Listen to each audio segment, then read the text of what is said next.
Today on Tracker Studios, we will be reviewing the Ampeg B15N Universal Audio plugin.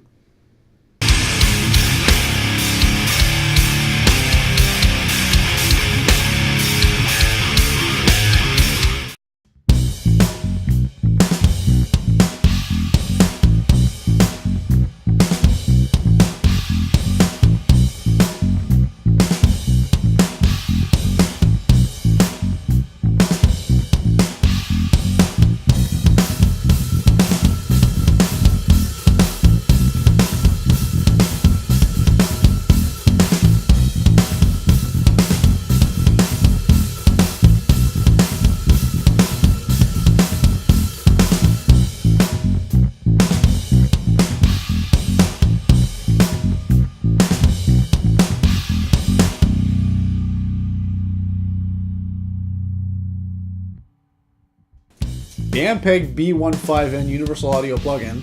The controls of the Ampeg amplifier section are as follows. Input channels. To select the B15N channel, you would like to use in either circuits of the 1964 B15NC or the 1966 B15NF, click on one of the four jacks. Use the two jacks in the lower row to use either the 1964 or 1966 channels at -15 decibels, and use the two jacks in the upper row to use either channel at 0 decibels.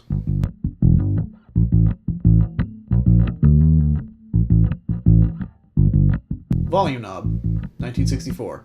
Use this to control and adjust the output level of the 1964 channel. Treble, 1964. Use this to adjust the high frequency level of the 1964 channel. It provides up to 18 decibels of boost or 18 decibels of cut at 5 kHz.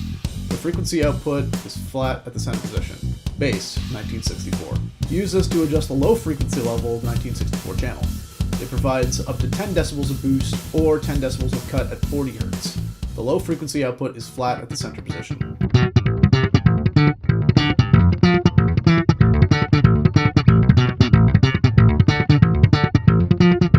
Volume, 1966.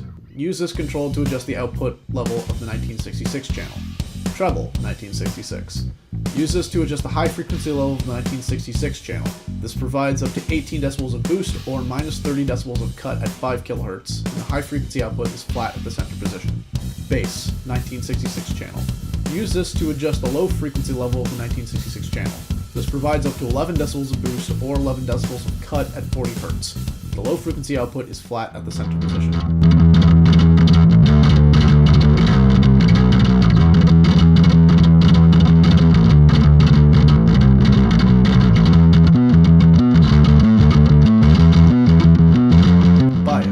Use this switch to select between the 1964 cathode bias or the 1966 fixed bias.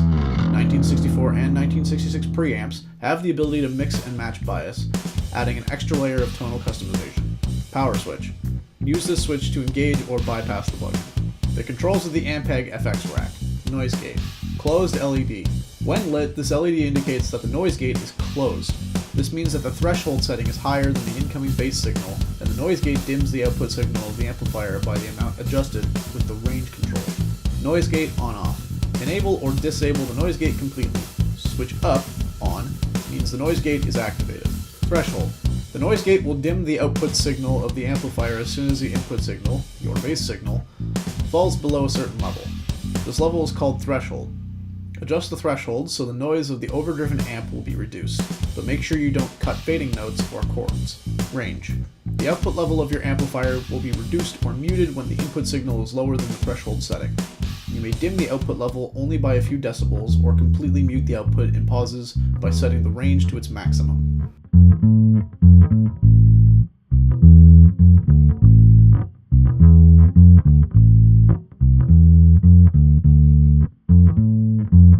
Filters. Switchable pre/post. Type filter. With the type filter, you can cut low frequencies of either the DI bass signal, pre, or the processed amp output, post, pre. If your bass pickups produce an unintentional rumbling bass sound, you can filter the low end before the DI sound even hits the amplifier, post. If you want to cut some of the low end of your amplifier setting, maybe even only temporary, you can use the studio quality high pass filter to reduce the bass. Off. When set to off, the tight filter is in bypass mode. Smooth filter. With the smooth filter, you can cut high frequencies of either the DI bass signal, pre, or the processed amp output, post. Pre, if your bass pickups catch a lot of hiss or noise, you can filter the high end before the DI sound even hits the amplifier. Post, if you want to cut some of the high end of your amplifier setting, maybe even only temporary, you can use this studio quality low bypass filter to reduce the treble. Off. When set to off, the smooth filter is in bypass mode.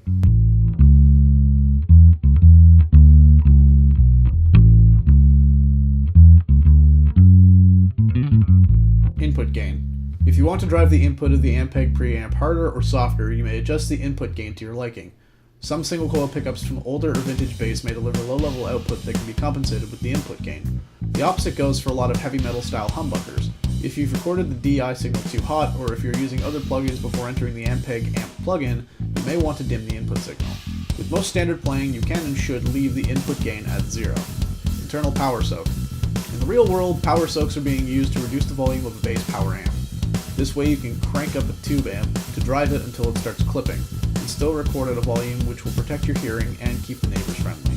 A clipping tube power amp adds distortion and harmonics to the bass amp signal and is something most bass players love. A fully cranked up tube bass amp tamed in volume with a power soak will sound different than the same amp with the master volume turned down.